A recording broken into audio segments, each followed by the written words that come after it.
Voilà, nous revoilà pour une nouvelle conférence. On a encore dans la tête ces images impressionnantes, évidemment, du film documentaire que l'on a vu il y a quelques instants. La Terre, qui est une planète en effet tempétueuse. Alors on a vu ces images tout à l'heure qui nous emmenaient de l'autre côté de l'océan Atlantique, aux États-Unis. Mais les orages ne lui sont pas exclusifs. Toutes les planètes dotées d'une atmosphère connaissent en effet des phénomènes météo plus ou moins forts, plus ou moins violents. Comparons ces tempêtes extraterrestres maintenant à travers cette nouvelle conférence, avec une incroyable diversité également des choses qui se passent un peu plus haut au-dessus de nos têtes. Je vous propose d'accueillir Laetitia Gibault, astrophysicienne, top départ de cette nouvelle conférence appelée Avis de tempête dans notre système solaire. Merci de l'accueillir.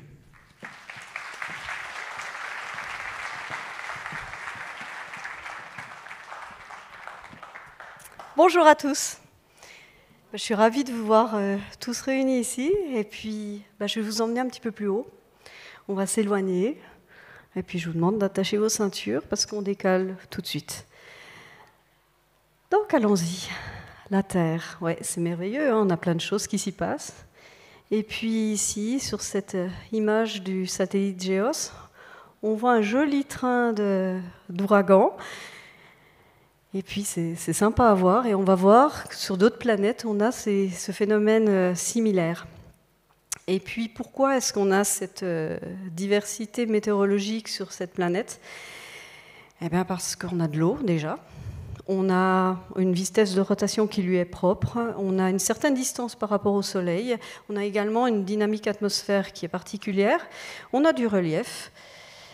Mais ailleurs, ça se passe comment? Et puis... qu'est-ce qu'on y trouve? Alors ailleurs, on peut avoir aussi une composition atmosphérique qui est complètement différente. On va avoir une densité atmosphérique qui va jouer son rôle.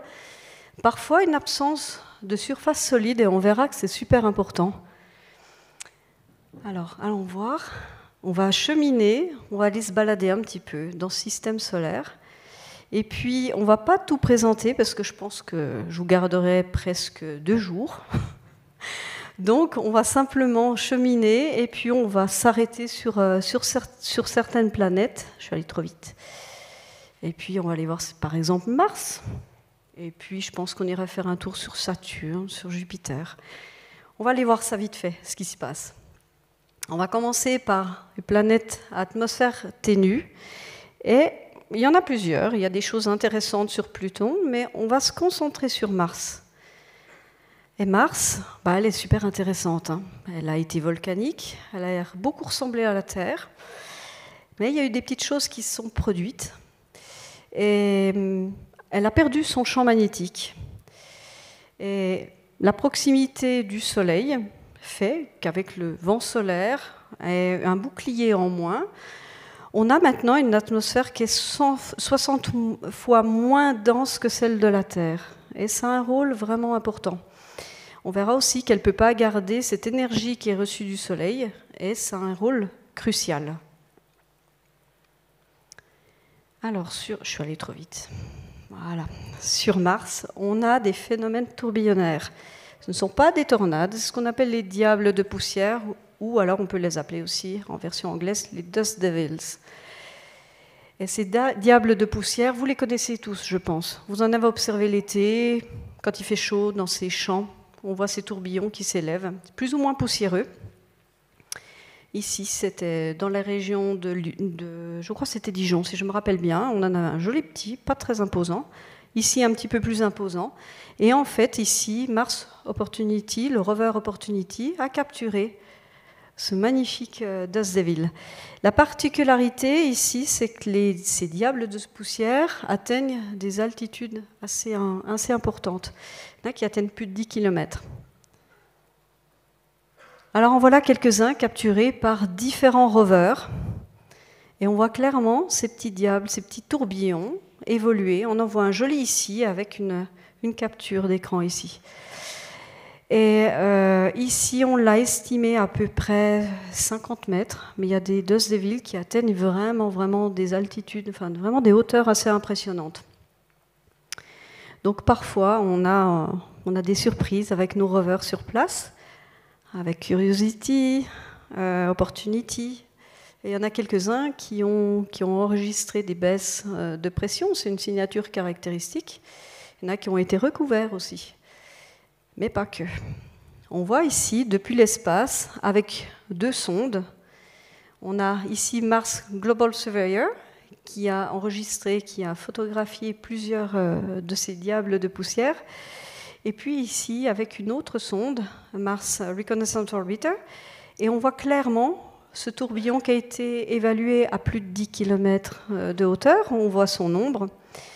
Ici, on voit vraiment la trace qui est laissée au sol. Et puis dans cette plaine, on a quand même pas mal de traces. Donc on sait que c'est un phénomène qui est similaire à ce qui se passe sur Terre, mais qui arrive assez fréquemment. On enregistre assez fréquemment maintenant avec les rovers. Il n'y a pas que ça sur Mars. Ce qui est intéressant, c'est ce qu'on appelle les tempêtes de sable globales. Ce sont des tempêtes de sable comme on peut rencontrer dans les déserts, à la différence près que sur Mars, avec cette atmosphère un peu particulière, très ténue, des vents assez... C'est pas des vents violents. Vous avez vu le film Seul sur Mars ? Je ne sais pas si vous l'avez vu. Il y a un moment donné, ils se font balayer par des vents très très violents. Le film est assez fidèle, mais un vent violent sur Mars, ça ne peut pas exister. C'est plutôt quelque chose d'assez ténu. C'est une bonne brise, mais rien de plus. Mais ce qui se passe, c'est que de temps en temps, il se passe des grosses tempêtes qui vont englober la planète entière. Ils sont observés à toute saison, à des latitudes moyennes du sud, au printemps, en été austral par exemple. Et ici, on voit un petit peu la fréquence. Ça a été quand même observé un certain nombre de fois. Et puis, ce qui se passe, c'est que la matière, ces petites poussières sur Mars, sont très rapidement soulevées. On n'a pas de phénomène de pluie pour lessiver l'atmosphère, donc elle reste très, très longtemps en suspension. Et on a un brassage assez régulier de toutes ces poussières, de tout ce matériel poussiéreux au cours de ces tempêtes. Alors ici, on a un exemple avec une évolution, un gros front dans la Thomasia fossea, et on voit clairement ce gros front qui commence à se développer. On voit comme des nuages, un peu comme de la convection. On a pas mal de poussière qui a été soulevée, et en fait, on voit, par exemple ici, je fais le parallèle avec la Terre, donc toujours sur Mars ici, et si on regarde depuis l'espace, ou alors depuis une bonne hauteur, un avion, en hélico, je ne sais pas trop, on voit vraiment ce front de densité qui est matérialisé par toute cette poussière qui est soulevée.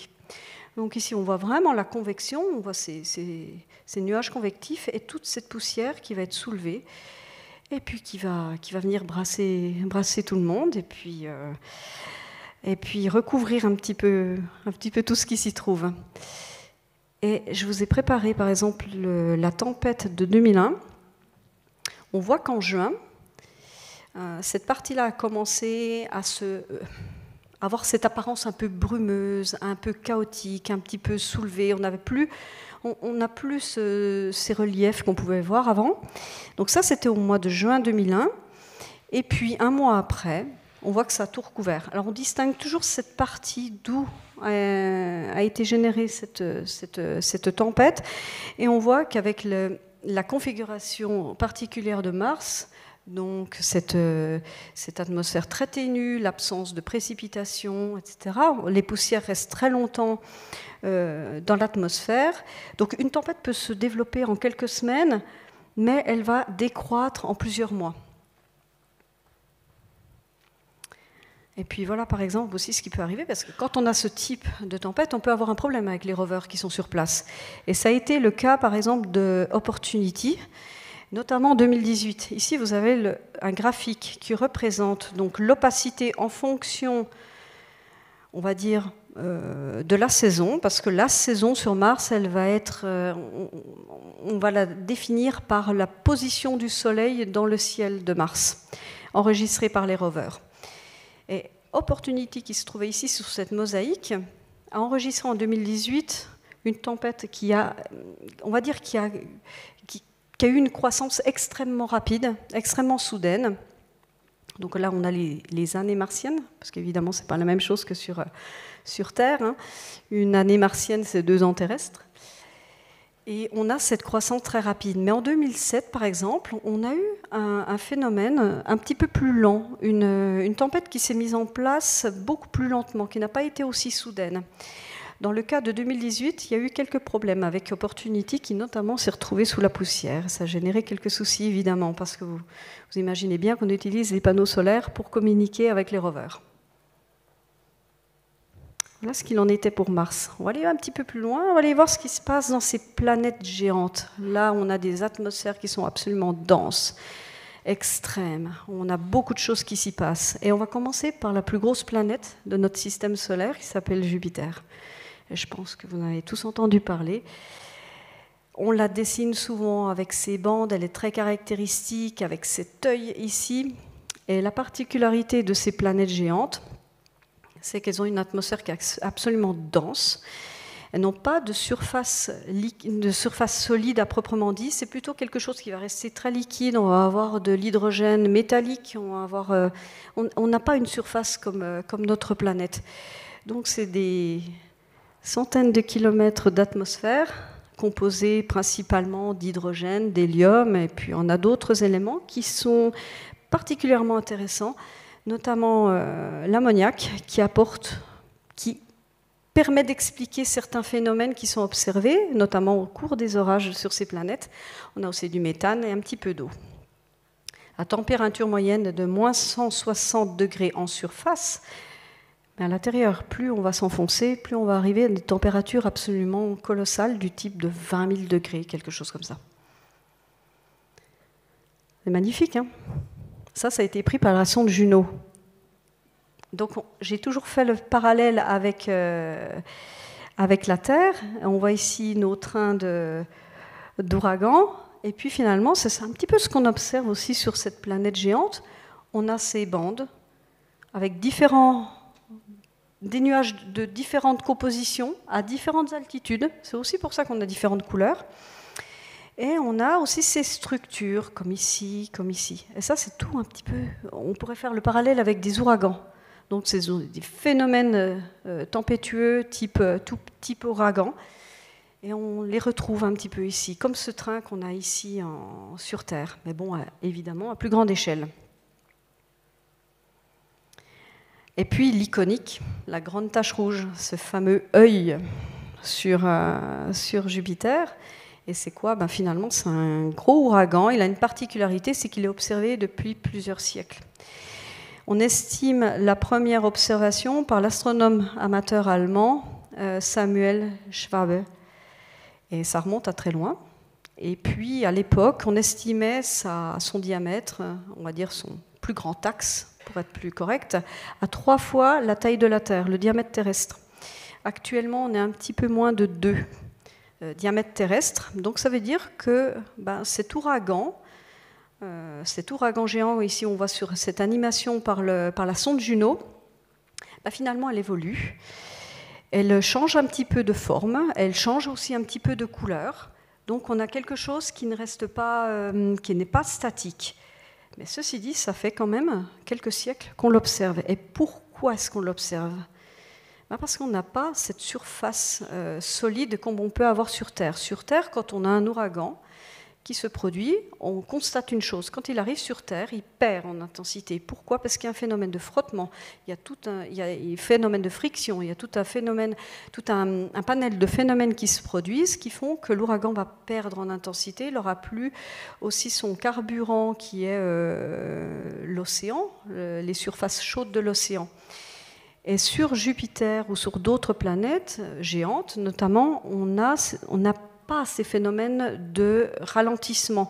Les ralentissements vont être produits par d'autres processus physiques, mais pas par l'occurrence, pas par la présence d'une surface solide. Mais il y a aussi des orages. Il n'y a pas que des phénomènes d'ouragan. Et les orages sont un petit peu complexes. On a une dynamique atmosphérique un peu particulière et de récentes recherches ont montré que l'ammoniac qui est présent dans les couches atmosphériques de Jupiter joue un rôle primordial. Pourquoi? Parce que l'ammoniac joue le rôle d'antigel, ce qui permet donc à l'eau, en se mêlant à l'ammoniac, de donner une molécule un peu particulière qui ne va pas geler. Et on peut garder cette molécule sous forme liquide jusqu'à peu près moins 100 degrés. Et ça va avoir un rôle primordial parce qu'on va avoir des orages qui vont se produire à différentes profondeurs. Et on commence avec les instruments plus ou moins développés, des sondes plus ou moins sensibles, avec des appareils à bord qui vont avoir une sensibilité différente, à capter pas seulement les éclairs puissants qui se trouvent à l'intérieur, donc plus profond dans les couches atmosphériques, mais maintenant on arrive aussi à capter des phénomènes, des décharges électriques, appelons-les décharges électriques, un peu superficielles et plus ténues. Donc on commence à avoir on va dire une image un petit peu plus complète de ce qui se passe sur ces planètes. Et une fois encore, on a toujours le fait d'avoir par exemple de l'ammoniac ou d'avoir d'autres hydrocarbures va jouer un rôle. Je ne vais pas rentrer en détail parce que ce n'est pas le but, on peut en discuter après, mais ça joue quand même un rôle primordial dans tous ces orages. Voilà. Là, par exemple, sur ces images, on a donc des zooms successifs et puis on arrive à avoir un petit peu la convection. Donc des éclairs ont été enregistrés, ont été photographiés. Et puis, il y a aussi la question maintenant des phénomènes lumineux transitoires.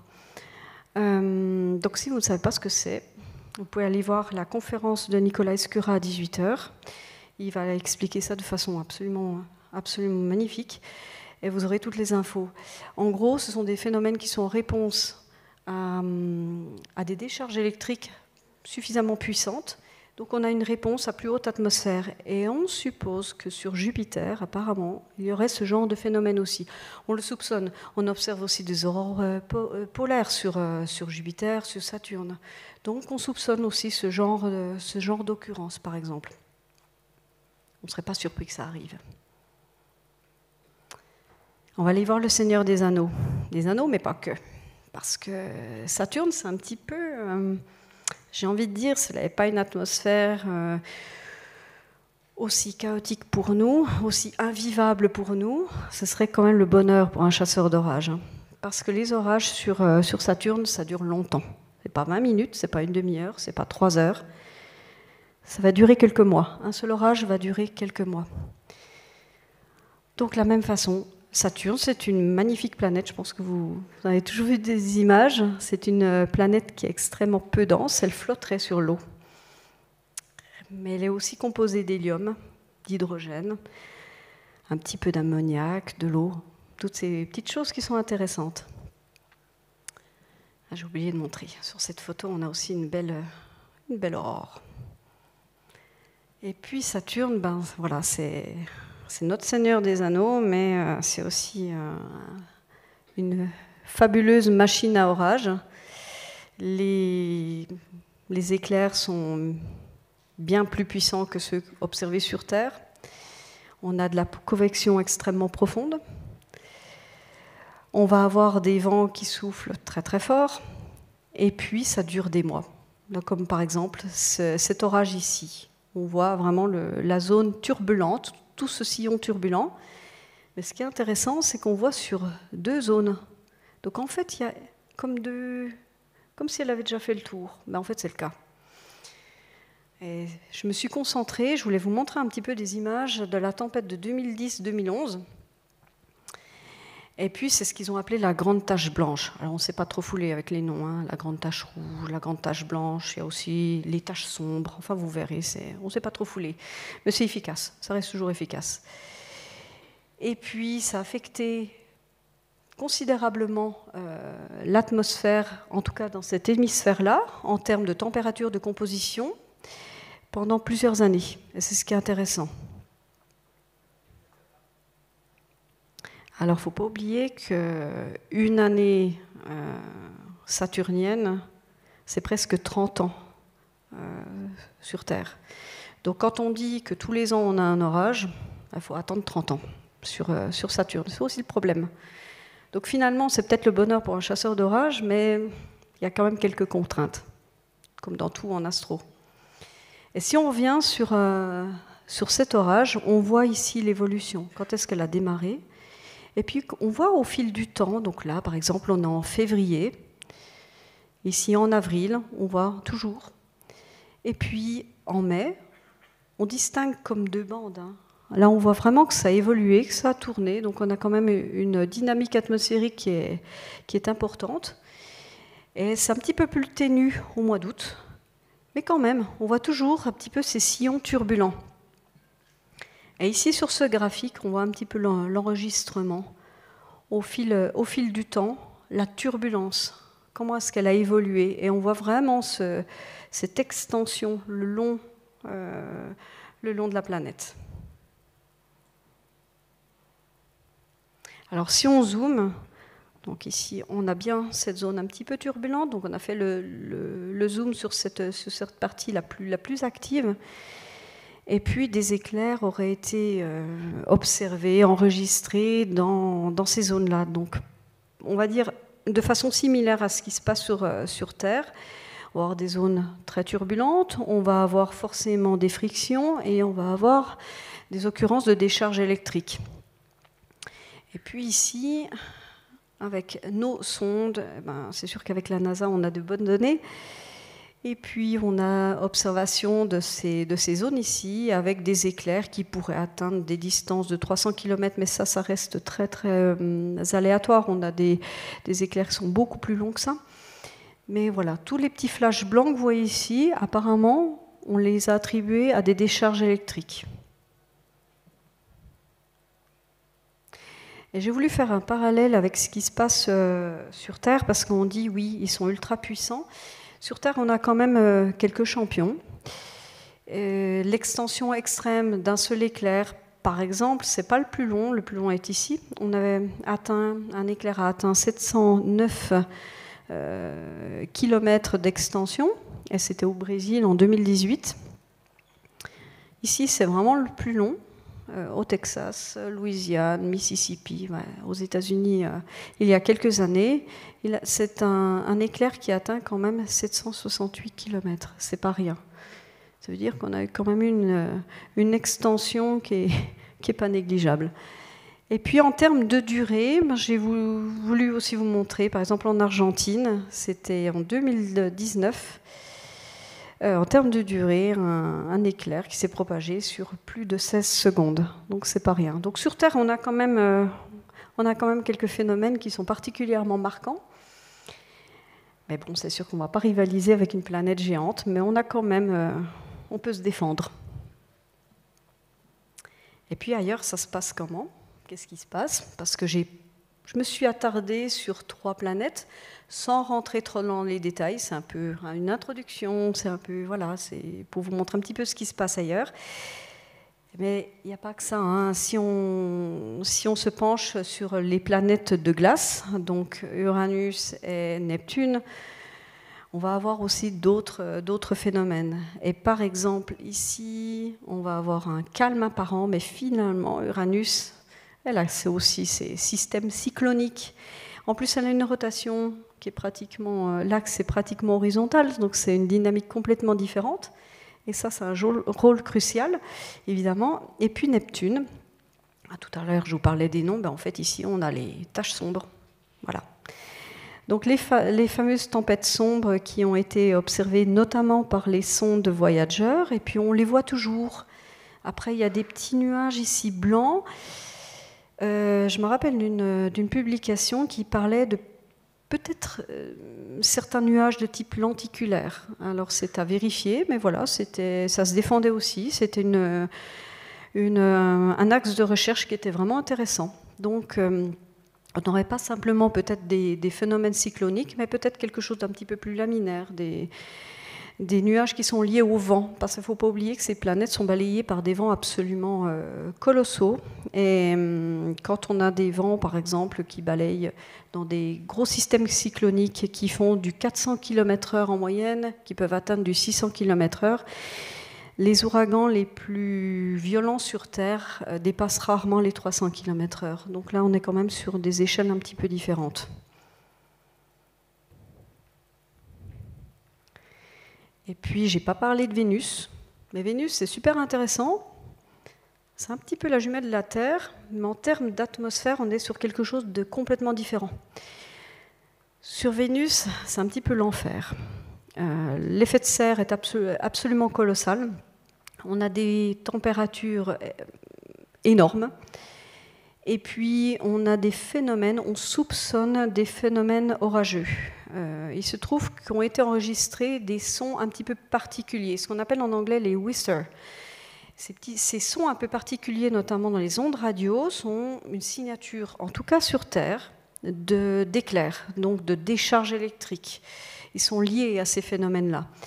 Et sur Vénus, on a enregistré, des sondes ont enregistré ces phénomènes-là. Donc on se pose la question, il pourrait y avoir des orages qui ont leur lot aussi de phénomènes électriques. Et là, ce serait vraiment intéressant parce que pour le coup, on aurait des orages et ce serait peut-être la première fois qu'on arrivera à détecter des orages qui ne sont pas générés par des nuages d'eau, mais plutôt par des nuages avec des compositions différentes, comme du méthane. Donc ce serait une chimie complètement différente et ce serait vraiment une première, ce serait vraiment intéressant. Je ne vais pas trop m'étendre sur Pluton parce que ça demande encore un petit peu réflexion, ça demande un petit peu d'études, mais Pluton a une atmosphère, une petite atmosphère sous forme de brume. Il faut imaginer quelque chose de très ténu sous forme de brume, et puis une interaction avec le Soleil qui est intéressante. Et on pense... C'est surprenant. Pour une petite planète qui est aussi loin, qui est aussi éloignée, avec une orbite absolument excentrique, se dire, tiens, il peut se passer des petites choses. Mais voilà, c'est à travailler. C'est une planète aussi qui est très loin. Mais il y a des petites choses surprenantes qui s'y produisent. Et ça, c'est intéressant. Et puis, Titan. C'est une plus grosse lune de Saturne. Et en 2005, je ne sais pas si vous l'avez suivi, l'atterrissage sur Titan. Quand Cassini a largué la sonde Huygens. Je ne sais pas si vous l'avez vu, mais moi j'ai trouvé ça absolument fabuleux. Et après, de voir arriver, et de voir le sol, et de voir un petit peu ces brumes et ces rochers pour une planète qui est aussi loin, parce qu'elle orbite quand même Saturne, donc c'est quelque chose qui est loin, qui se trouve très très loin. Et sur Titan, on soupçonne une météo un petit peu similaire à ce qui se passe sur Terre, à la différence près qu'elle est composée d'hydrocarbures. Donc c'est encore un peu différent. Et il se produisent des pluies d'hydrocarbures. Donc là encore, c'est à creuser et à voir si on a des phénomènes convectifs, si on peut avoir des phénomènes de décharge. Mais apparemment, sur cette mosaïque de 9 images par la sonde Juno, on a observé des zones un petit peu plus blanches qui sont apparues, comme par exemple ici, qui sont apparues un petit peu plus rapidement.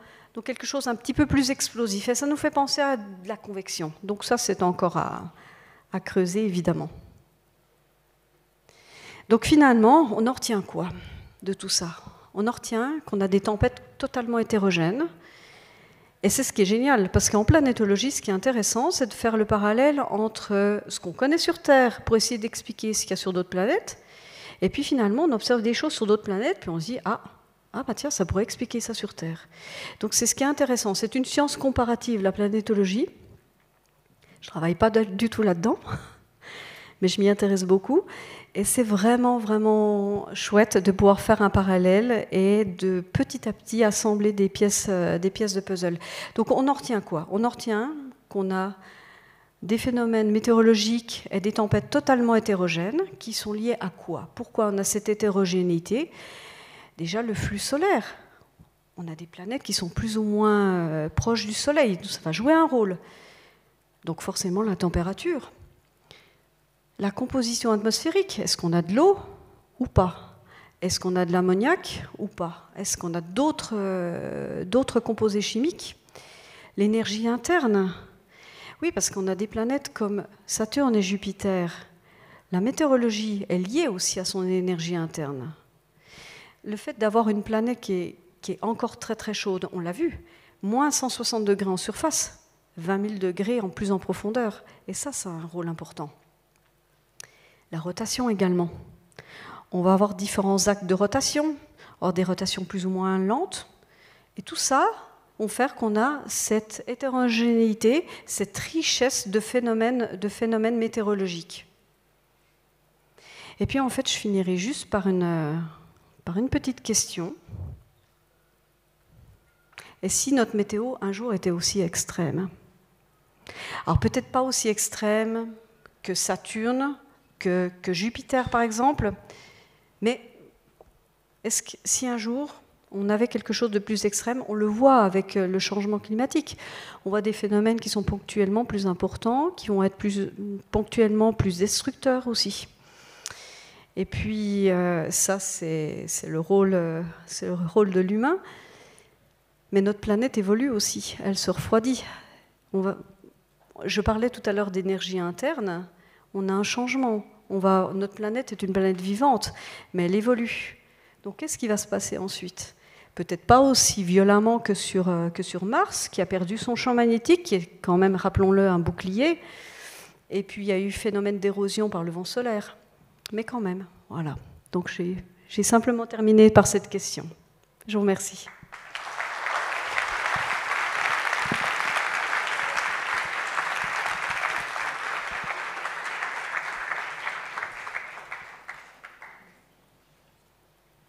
Voilà, si quelqu'un a des questions, on a encore quelques minutes. Donc, Merci pour votre exposé fort intéressant. J'en ai deux mêmes questions.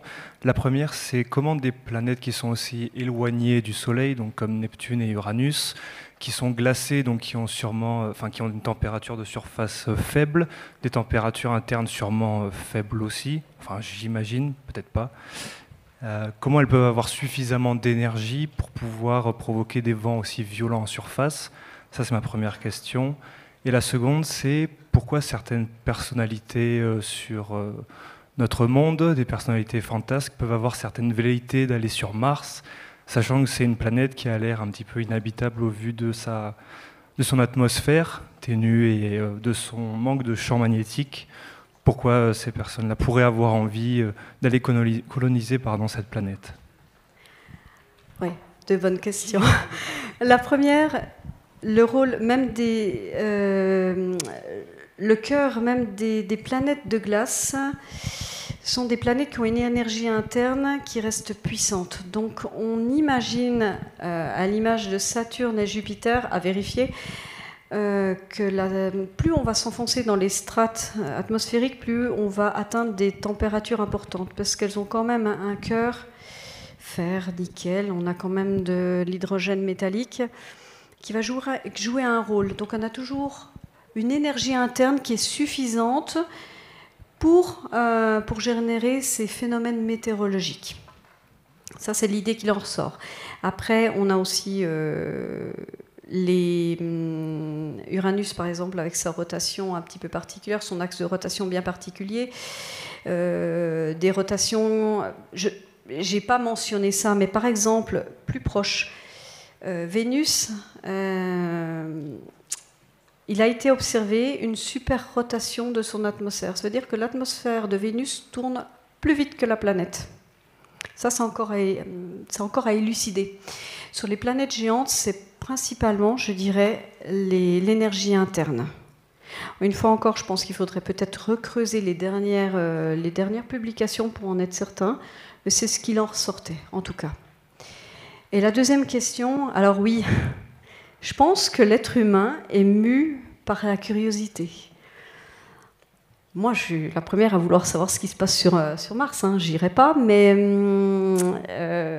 je comprends tout à fait la question.